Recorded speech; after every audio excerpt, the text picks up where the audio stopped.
बिस्मिल्लाहिर्रहमानिर्रहीम, अस्सलाम वालेकुम। आप देख रहे हैं program capital live with Anika. मैं हूं आपके साथ अनीका निसार। नाज़रीन, इमरान खान साहब पाकिस्तान तहरीक इंसाफ जो कि करप्शन की आवाज बुलंद करके इख्तदार तक आए, आज इख्तदार में आने के बाद जो सबसे बड़ा चैलेंज जिसका इनको सामना है वो करप्शन इन इटसेल्फ है।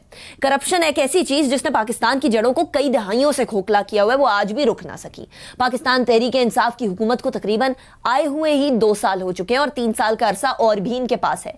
इन 5 सालों के अंदर क्या पाकिस्तान तहरीक इंसाफ करप्शन खत्म कर पाएगी या नहीं कर पाएगी, ये एक बहुत बड़ा सवाल है। ऐसे में एक के बाद एक करप्शन के स्कैम्स सामने आने लगे हैं। ये करप्शन के स्कैम्स क्या पाकिस्तान तहरीक इंसाफ इनसे निमट सकेगी या नहीं निमट सकेगी? क्या वो लोग जो इन करप्शन के स्कैम्स में मुलव्विस हैं उनको कैफिर किरदार तक पहुंचाया जाएगा या नहीं पहुंचाया जाएगा, या फिर माजी की हुकूमतों की तरह इन स्कैम्स को भी कोल्ड स्टोरेज में डाल दिया जाएगा? अभी तक बहुत सारे स्कैम्स जो कि सामने आए हैं उनके अंदर से चीदा मैं आपको गिनवा देती हूं। हमारे पास शुगर और यानी चीनी और आटे का स्कैम आया, उसके बाद फिर रिपोर्ट इमरान खान साहब ने वो सामने लेकर आए, उसके बाद क्या हुआ क्या नहीं वो आपके सामने है।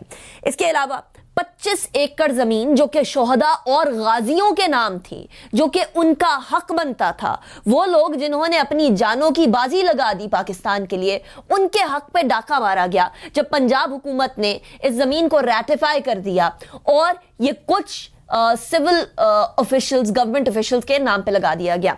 एक फेडरल सेक्रेटरी भी इसके अंदर बेनिफिशियरी हैं। इसके अलावा SNGPL का मामला भी हमारे सामने आ गया। बोर्ड ऑफ डायरेक्टर्स के अंदर ही 2 डायरेक्टर्स जो है एक दूसरे के ब्लड रिलेशनशिप निकले, और ऑफ कोर्स प्रोक्योरमेंट का मामला भी हमारे सबके सामने है। इसके अलावा IPP स्कैंडल जो कि एक बहुत बड़ा पाकिस्तान की हिस्ट्री का स्कैंडल है, जिसके हवाले से इंक्वायरी कमीशन बनना था, जिसकी करप्शन के हवाले से, जिसके जो कॉन्ट्रैक्ट्स दिए गए उसके हवाले से बड़े बड़े सवालात उठते हैं। पाकिस्तान के खजाने को एक बहुत बड़ा बर्डन के तौर पर IPPs जो है हमारे सामने हैं। इन IPPs के लिए जो इंक्वायरी कमीशन बनना था, काबीना ने उस इंक्वायरी कमीशन के बनने को 2 महीने के लिए ताखीर कर दिया है। पाकिस्तान तहरीक इंसाफ की हुकूमत के और इमरान खान साहब के नाक के नीचे ये काम हो रहे हैं, तो सवाल उठाया जाए तो किससे उठाया जाए? क्या इमरान खान साहब की टीम उनके विजन को साथ लेकर नहीं चल रही? क्या इमरान खान साहब के नाक के नीचे इस तरह के मामलात सामने आ रहे हैं? क्या इन करप्शन के मामलात या इन स्कैम्स के हवाले से कुछ किया भी जाएगा या नहीं किया जाएगा? ये तमाम आम अवाम के सवालात हैं। इन्हीं सवालात पे बात करेंगे और आखिरी सेगमेंट के अंदर हम बात करेंगे कि पाकिस्तान मुस्लिम लीग नून की सियासत बदल रही है, और ये जो बदलती हुई सियासत है इसका असल मकसद क्या है, और क्या यह पाकिस्तान मुस्लिम लीग नून के लिए कुछ अच्छी खबर लेकर आ सकेगी या नहीं? इस हवाले से बात करेंगे। हमारे साथ जो मेहमानान मौजूद हैं मैं उनका तारुफ करवाते चलूँ। डॉक्टर दानिश हमारे साथ मौजूद हैं, सीनियर एनालिस्ट हैं, जर्नलिस्ट हैं। बहुत शुक्रिया डॉक्टर दानिश, आपने हमें ज्वाइन किया। It's a pleasure having you. Rana Mubashir साहब हमारे साथ मौजूद हैं, किसी तारुफ के मोहताज नहीं है, आप उनको अपनी स्क्रीन पर मुलाहिजा करते रहते हैं। Senior journalist and senior analyst. बहुत शुक्रिया राना साहब, आपने भी हमें ज्वाइन किया।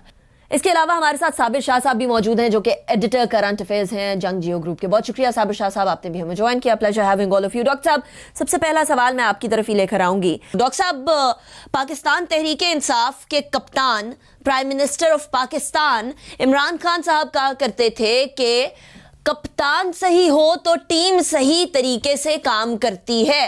ये सारी चीज कप्तान पर मुनहसर होती है। कप्तान सही है डॉक्टर साहब, तो टीम सही परफॉर्म क्यों नहीं कर सक रही? इतने स्कैम्स एक के बाद एक सामने आ रहे हैं, यानी टीम से काम संभाला नहीं जा रहा। इसको इस तरीके से अखज़ किया जाए।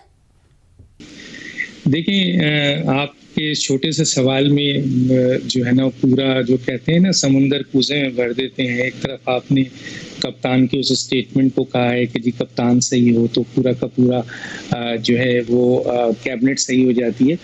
तो कैबिनेट में बहुत अच्छे नाम भी हैं, लेकिन परफॉर्मेंस अगर कैबिनेट की ख़राब है और अगर कप्तान साहब की उस स्टेटमेंट को ले लिया जाए कि कप्तान सही हो तो पूरी कैबिनेट सही हो जाती है, नीचे तक हर अमला सही हो जाता है, पूरा पाकिस्तान की ब्यूरोक्रेसी सही हो जाती है, तो फिर सवाल ये आएगा कि क्या कप्तान जो इस वक्त मौजूदा कप्तान है वो सही है? है, बहुत बड़ा सवाल है। उन्हीं के सवाल के ऊपर सवाल है कि क्या कप्तान सही है, क्या वो कॉम्पिटेंट है, क्या वो जो है वो बासलाहियत है, क्या वो जो है अपनी टीम से वो तमाम काम ले रहा है, क्या वो असूल पसंद है, दयानतदार है, ईमानदार है, क्या वो सबसे इम्पॉर्टेंट चीज़ है कि वो जो है वो करप्शन से भी ज़्यादा इम्पॉर्टेंट चीज़ है कि वो कॉम्पिटेंट है।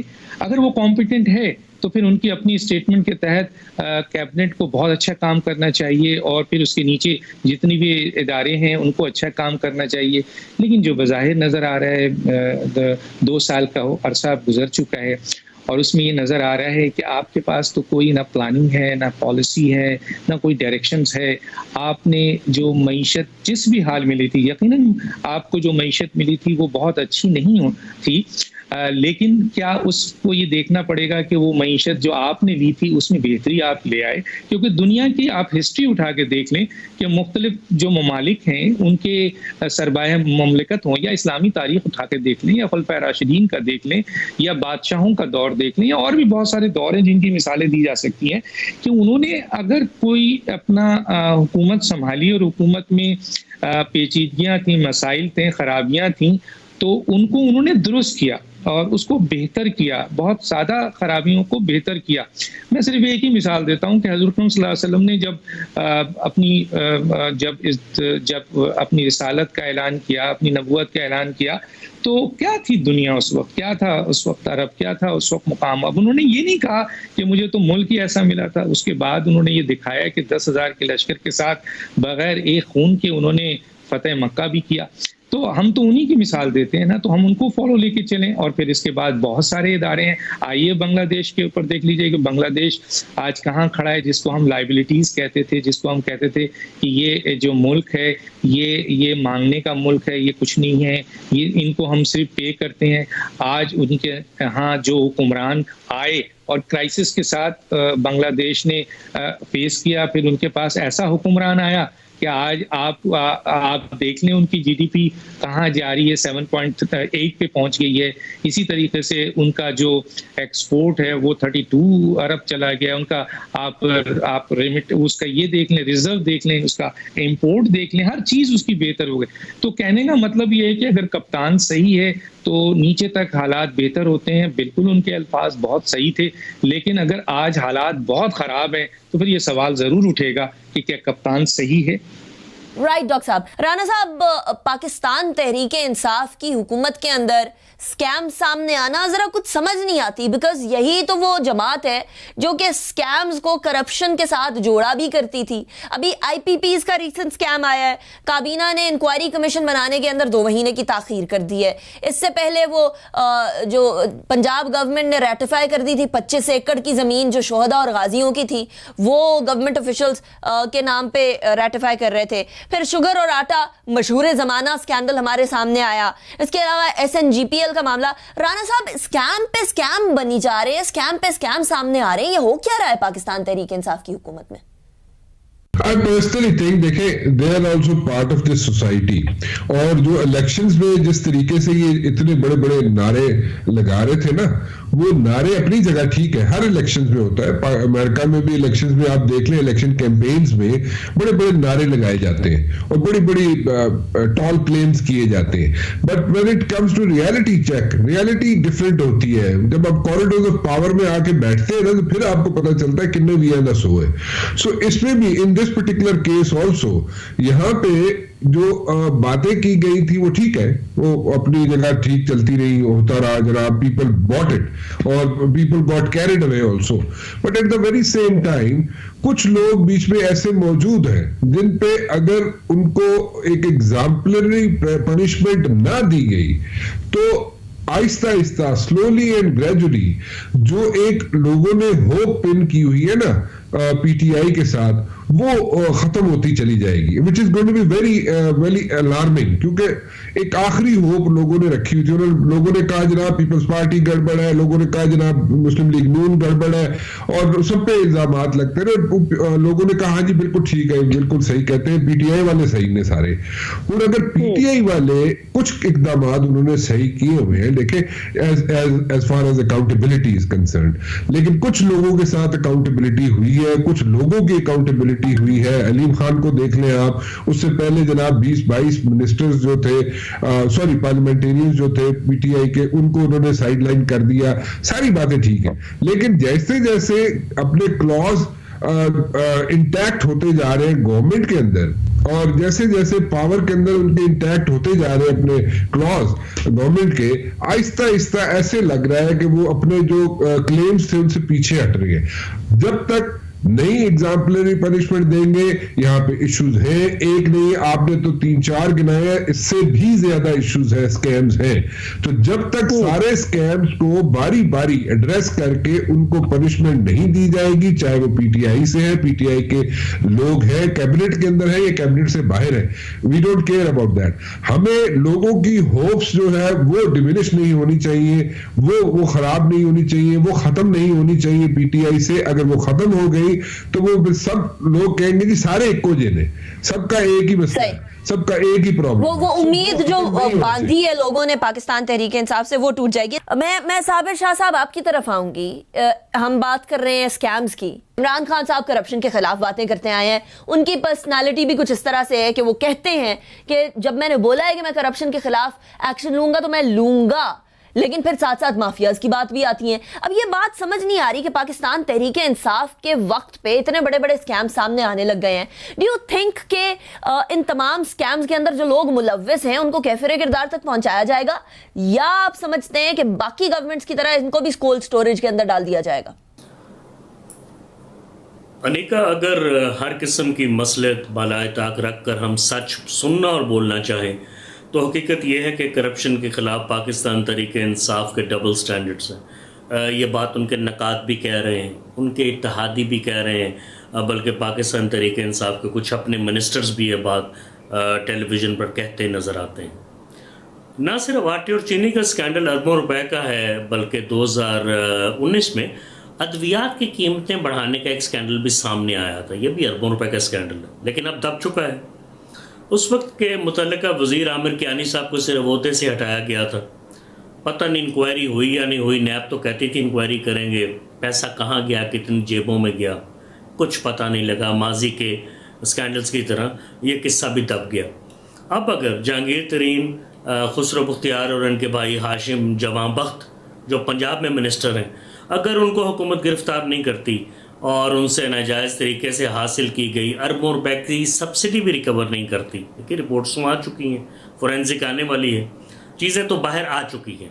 सो अगर हुकूमत रिकवरी नहीं करती तो फिर इस हुकूमत में और मुस्लिम लीग नून की हुकूमत में या पाकिस्तान पीपल्स पार्टी की हुकूमतों में क्या फ़र्क रह जाएगा, आप मुझे बताइए।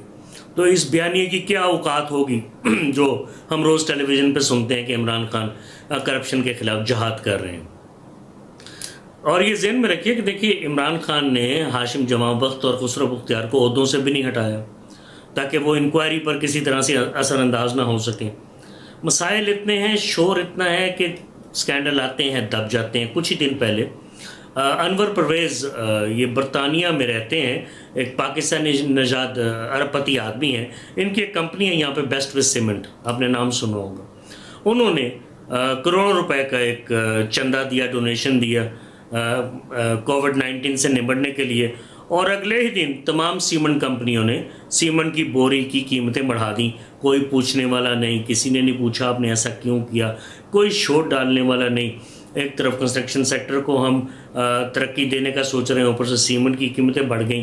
तो ये भी एक तरीका है जो मेरे ख्याल है ये बिजली बनाने वाली कंपनियां में आइंदा दिनों में करेंगी, चंदा वंदा देंगी, निकल जाएंगी। ज़्यादा मसला होगा तो अदालतों में चले जाएंगे, करोड़ों रुपए के वकील कर लेंगे और अल्लाह अल्लाह और खैर सल्ला केस लटकते रहेंगे। राइट साबिर शाह साहब, मैं ब्रेक की तरफ जाऊंगी। ब्रेक के बाद बात करेंगे। इमरान खान साहब को चैलेंजेस बहुत सारे दरपेश हैं। इन चैलेंजेस से निमटना इमरान खान साहब की और पाकिस्तान तहरीक इंसाफ की बका का मामला बन चुका है, इसलिए क्योंकि लोगों ने अंधा एतमाद किया। यह अंधा एतमाद, इसको ठेस नहीं पहुंचनी चाहिए। ब्रेक के बाद इसी हवाले से बात करेंगे। See you after the break. Welcome back after break. Break पे जाने से पहले हम बात कर रहे थे वो स्कैम्स, वो स्कैंडल्स जो कि इस गवर्नमेंट के पाकिस्तान तहरीक इंसाफ के इख्तदार में होते हुए सामने आ रहे हैं। और ये स्कैम्स को छोटे मोटे स्कैम्स नहीं है, बड़े बड़े स्कैम्स हैं। अभी हम बात करेंगे बहुत सारे चैलेंजेस इमरान खान साहब को बतौर प्राइम मिनिस्टर के सामना करना पड़ रहा है उनका, उन चैलेंजेस का मवाजना करने की भी कोशिश करेंगे। राना साहब, सबसे पहले मैं आपकी तरफ आऊंगी। अभी आप फरमा रहे थे कि अक्रॉस द बोर्ड अकाउंटेबिलिटी की जरूरत है, विद इन द कैबिनेट हो या फिर किसी भी नेशनल असेंबली या सेनेट का हिस्सा हो या बाहर हो। हम लोग इसी तनाजुर में पाकिस्तान तहरीक इंसाफ के अंदर एक चपकलिश देख रहे हैं। जहांगीर खान तरीन साहब को थोड़ा आउट करने के अंदर भी बहुत सारे लोगों का किरदार है, आप बखूबी जानते हैं। असद उमर साहब आउट हुए थे, उसके अंदर भी लोगों का किरदार था। फिर असद उमर साहब इन हुए, उसके अंदर भी ऑफ कोर्स एक आपस का टग ऑफ वॉर चल रहा है पाकिस्तान तहरीक इंसाफ के अंदर। ऐसे टग ऑफ वॉर में पाकिस्तान तहरीक इंसाफ के जब अंदरूनी मामलात के अंदर लोग उलझे हुए हैं, तो वो कैसे बाहर के माफिया से लड़ सकेंगे? देखिए, एक चीज जरा जहन में रखे, जितनी भी पॉलिटिकल पार्टीज है ना, चाहे वो पीपल्स पार्टी हो चाहे वो नून लीग हो, देखिए नून लीग के अंदर जो है फैमिली के अंदर इख्तिलाफात हैं, दोनों भाइयों के बच्चों के अंदर इख्तिलाफात हैं, यानी कि मियां नवाज शरीफ साहब के और शहबाज शरीफ साहब के बच्चों के अंदर इख्तिलाफात हैं, उनके अंदर ग्रजेस हैं, वो प्रिंट अप होके बस्ट करती है। कभी कभार आप देखते हैं, जब नजर आती है ना आपको कि एक अजीब सी सिचुएशन बन जाती है मुस्लिम लीग नून के अंदर। ग्रुप है, मियां नवाज शरीफ साहब का अलग ग्रुप है, हालांकि वोट बैंक मियां नवाज शरीफ साहब का है, लेकिन मियां शहबाज शरीफ साहब का भी ग्रुप है, ठीक है। इसी तरह अगर आप चले जाए पीपल्स पार्टी में देख लें, तो पीपल्स पार्टी में भी ग्रुप्स हैं। पीपल्स पार्टी के अंदर एक ग्रुप जो है बड़ा डाई हार्ड किस्म का ग्रुप है आसिफ जरदारी साहब के साथ, और दूसरा ग्रुप जो है वो बिलावल साहब के साथ भी है। मतलब ठीक है, थोड़ा सा सहमा हुआ जरूर होगा, क्योंकि जरदारी साहब अभी भी उनकी ग्रिप है पार्टी के अंदर, और उनका ही फाइनल नॉट उन्हीं की चलती है, जरदारी साहब की। बट देन अगेन ग्रुप्स हैं सारी जगह पे। इसी तरह पीटीआई के अंदर भी ग्रुप्स है, लेकिन पीटीआई के अंदर एक इशू है जो सीरियस इशू है, जिसको देखने की जरूरत है, और जो अगर खुदा ना खास्ता किसी जगह पे एक्सपोज हो गया या ऐसी कोई सिचुएशन बन गई, तो पीटीआई वालों के लिए इशू बन जाएगा। देखिए, पीपल्स पार्टी के लिए पीछे बंदे हैं, जरदारी साहब भी है, और उनके पीछे उनकी औलाद है जो कि लेके चलती रहेगी पार्टी को। मियां नवाज शरीफ साहब के औलाद है, शहबाज शरीफ साहब की औलाद है, वो पार्टी को लेके चल सकती है। जो पीटीआई है, इमरान खान साहब is a one man show, ठीक है ना जी, वहां पे वन मैन शो है, वहां पे सिर्फ वोट जो पड़ता है वो पड़ता है सिर्फ इमरान खान साहब को। बाकी ठीक है, बाकी आप तोड़ सकते हैं पार्टी, नया ग्रुप बना सकते हैं। पीटीआई के अंदर ग्रुप बनाने की कोशिश भी की जाती रही, अभी भी हो रही है कोशिश, ठीक है, लेकिन देन अगेन आप उसके पीछे बंदा कोई नहीं है, इमरान खान साहब के पीछे बंदा कोई नहीं है जो पार्टी को लेके चल सकेगा, सिर्फ इमरान खान साहब खुद ही है। वो ये सिचुएशन डिफरेंट है। अदर देन दैट सारी पार्टीज के अंदर ग्रुप्स हैं, और सारी पार्टीज के अंदर ये फेवरेट है जी, ये फेवरेट नहीं, वो चल रहा है सारा काम। राइट, ठीक, सही। डॉक्टर दानिश साहब, माफियाज की अक्सर औकात प्राइम मिनिस्टर साहब बात किया करते हैं कि कुछ माफियाज हैं, और अब तो अशराफिया की बात भी करने लग गए हैं वो कि अशराफिया ने बहुत सारे डिसीजंस लिए।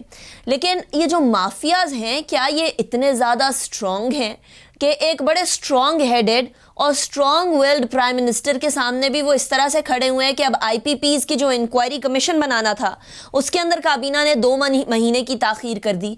क्या ये माफियाज इतने ज़्यादा स्ट्रॉन्ग है कि पंजाब की हुकूमत 25 एकड़ ज़मीन जो कि शोहदा और गाजियों की है वो कुछ सिविलियन गवर्नमेंट ऑफिशल्स को दे देती है? ये माफियाज इतने तगड़े हैं, तो क्या कोई भी हुकूमत, और बिलखुसूस अभी की हुकूमत, कुछ परफॉर्म कर पाएगी 5 सालों के अंदर?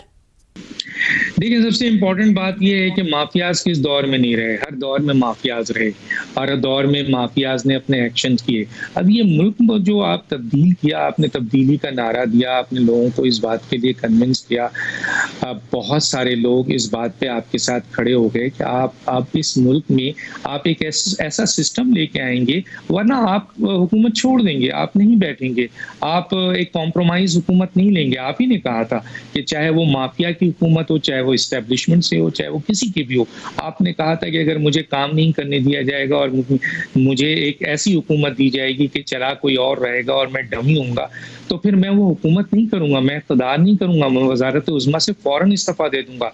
तो आज फिर ये नारा क्यों है? आपको पता था कि इस मुल्क में माफियाज मौजूद है। अब सवाल ये पैदा होता है, आप ये तो देखें कि आपके अपनी हुकूमत में, आपके अपने साथियों में कितने माफियाज हैं, आपने उनके खिलाफ क्या कर दिया? क्या आपकी नीयत नीयत है कि आप माफियाज के खिलाफ कार्रवाई करें।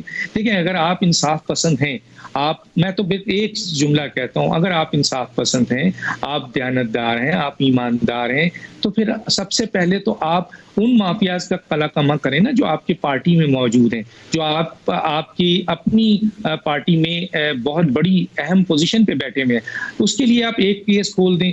IPPs का जो केस है जिसमें अरबों रुपए की करप्शन है, आपने वादा किया, नाम आ गया, लेकिन आपने एक्शन नहीं लिया। चीनी वाला जो है उसमें नाम आ गया, एक्शन नहीं लिया। BRT में नाम आ गया, एक्शन नहीं लिया। आरिफ नकवी के हवाले से 78 अरब रुपए का करप्शन का केस है, देना है, आपने उसे रोक दिया जो है वो एक इदारे पे प्रेशर डाल के। तो सवाल ये पैदा होता है कि आप फॉरेन फंडिंग केस जो है वो अगर खोल दें, फॉरेन फंडिंग केस में आपके अपने अंदर मौजूद पार्टी के इस वक्त जो हुकूमत के आला ओहदों पे बैठे हुए हैं वो इन्वॉल्व है, और आप अगर उस केस को खोल दीजिए तो वो तमाम के तमाम लोग पकड़े जाएंगे। तो सवाल ये है कि माफियाज को प्रोटेक्ट कौन कर रहा है, सपोर्ट कौन कर रहा है, आज उनको तहफ़्फ़ुज़ कौन दे रहा है। इस किस्म की इंक्वायरी जो ऑलरेडी इदारों ने बड़ी मुश्किल से करके आपके सामने रख दी है, आपके टेबल पे मौजूद है, आप उनके खिलाफ कार्रवाई क्यों नहीं कर रहे हैं? अगर आपके पास इख्तियार नहीं है तो फिर आपका वो जुमला पुराना जरूर कोट किया जाना चाहिए कि मैं एक डमी वजीर आजम नहीं बनूंगा। सही डॉक्टर साहब। राना साहब, ये बताइएगा कि at this point in time Pakistan Muslim League Noon की सियासत के बारे में ये कहा जा रहा है कि वो ज़रा ठंडे ठंडे चल रहे हैं। अब वो जो हेड ऑन आने वाली एक पॉलिसी थी वो ख़त्म हो गई है। मामलात कुछ इस सिमत चले गए हैं कि उस ज़माने में वोट को इज्जत दो का जो नारा लगा करता था वो अब समझा जा रहा है कि नहीं, वो बहुत ज़्यादा गलत पॉलिसी हो गई थी। बहुत इस्टेब्लिशमेंट को आड़े हाथों लेना वो भी गलत पॉलिसी थी। अब उस पॉलिसी से रिवर्सल आपको नज़र आ रहा है कुछ? देखिए, एक बड़ा सीरियस ग्रुप है, मैं कुछ लोग अभी मैं नाम नहीं लेना चाह रहा क्योंकि वो इशू बन जाता है। एक सीरियस ग्रुप है मुस्लिम लीग नून के अंदर जो कि अभी पी काट के आए हैं, पी यानी कि नैब की पी काट के आए हैं, ठीक है। उनके अंदर एक बड़ी सीरियस थॉट है और वो अभी बहुत एक्टिव है। रमजान से पहले तक बहुत एक्टिव थे, इस्लामाबाद के अंदर भी और लाहौर के अंदर भी, ठीक है जी। वो मुस्लिम लीग नून के जो शख्स है या अशखास है, उन्होंने एक उनकी ये बिल्कुल पक्की सोच है जो आप बात कर रही है कि जनाब वो जो स्टैंस था that was too hostile stance, वो बहुत हॉस्टाइल स्टैंस था and that was against the military establishment. आप माने ना माने, लेकिन that was against the military establishment जो नून लीग के एक ग्रुप ने जो कि उस वक्त हावी था और इस वक्त भी हावी है शायद, और वो उन्होंने एक स्टैंस लिया हुआ था अगेंस्ट द मिलिट्री एस्टेब्लिशमेंट। लेकिन वक्त ने यह प्रूव किया कि जैसे चौधरी निसार कहा करते थे, चौधरी निसार के साथ लोगों की इख्तलाफात है, चौधरी निसार साहब लोगों से हाथ नहीं मिलाते, अगर हाथ मिला ले तो 10 दफा धोते हैं उसको जाके, या मिलना मिलाना नहीं है चौधरी निसार साहब का, लोगों के साथ इंटरैक्ट नहीं करते, वो एक अलग चीज है। But then again Chaudhry Nisar साहब ने एक एडवाइस की थी मियां नवाज शरीफ साहब को कि जनाब इतना hostile attitude towards the military establishment ना रखें, लेकिन वो सुनी नहीं गई उस वक्त और उनको क्रिटिसाइज किया गया, कॉर्नर कर दिया। जो निसार भी थोड़ा सा ही हैज आल्सो उनका भी थोड़ा सा एटीट्यूड ऐसा है कि वो समझते हैं और राइटली रॉन्गली व्हाटएवर कि जी शुरू से वो मुस्लिम लीग नून के साथ रहे हैं, बड़े जनाब उतार चढ़ाव उन्होंने मियां नवाज शरीफ साहब के साथ देखे हैं, हुकूमतें बनाई, हुकूमतें टूटी, उस मियां नवाज शरीफ साहब के साथ रहे। लेकिन उन्होंने कहा था ये स्टैंस मत ले, लेकिन वो स्टैंस लिया गया और उसके बाद वक्त ने प्रूफ किया कि 2-3 years डाउन द लेन वो प्रूफ हुआ कि जनाब that was a wrong stance. आप मिलिट्री एस्टेब्लिशमेंट के खिलाफ इतना हॉस्टाइल एटीट्यूड नहीं रखते और वो रखना चाहिए ही नहीं। मिलिट्री एस्टेब्लिशमेंट तो अपनी है ना, कोई बाहर से तो नहीं आई। अच्छा राना साहब, लास्ट क्वेश्चन, इमरान खान साहब को जो चैलेंजेस अभी दरपेश हैं उनमें से आप बड़े बड़े 3 चैलेंजेस क्या देखते हैं एट दिस पॉइंट? देखें, एक चीज मैं आपको समझाऊं, 3 चैलेंजेस में से पहला चैलेंज तो ये है जो अभी जो इशू बना हुआ है कोरोना का, ये इस कोरोना से कोविड-19 से अगर जो कि एक बहुत सीरियस इशू है, लोग people are not taking it, still not taking it seriously, लेकिन ये बहुत सीरियस इशू है। इस सीरियस इशू से अगर इमरान खान निकाल के ले गए इस मुल्क को, ठीक है जी, पूरी दुनिया में एक क्राइसिस है, लेकिन इस मुल्क को, पाकिस्तान को अगर वो निकाल के ले गए तो देखें उसमें एक प्लस पॉइंट है इमरान खान के लिए। ऑयल की प्राइसेस कहां पे गई हुई है? रॉक बॉटम, ठीक है जी। उसके अलावा देखें जी इकोनॉमीज जो है, पूरी दुनिया की इकोनॉमीज जो है बिल्कुल दैट्स इन शेबल्स, ठीक है। लेकिन पाकिस्तान के अंदर फिर भी लोगों के हालात उस तरह खराब नहीं है जैसे कई ममालिक में है, डिस्पाइट द फैक्ट कि they are like developed countries, ठीक है। लेकिन पाकिस्तान के अंदर अगर प्रॉपरली मैनेज कर गए और इस क्राइसिस से निकल गए और इकोनॉमी का पहिया अगर रोल कर दिया विदाउट एनी फियर, क्योंकि जिन लोगों के पास बेसमेंट्स के अंदर अरबों खरबों रुपया पड़ा हुआ है ना, बेसमेंट्स के घरों की बेसमेंट्स के अंदर, या उन्होंने कहीं इधर उधर छुपा के रखा हुआ है जो बैंकों में नहीं है, वो अगर बाहर निकालने में कामयाब हो गए इमरान खान, तो फिर तो यहाँ पे आप बहुत अच्छी सिचुएशन पाकिस्तान के अंदर देख सकते हैं। लेकिन ये नहीं हो सकता कि आप कहें जनाब के पैसा लगाओ, नो क्वेश्चन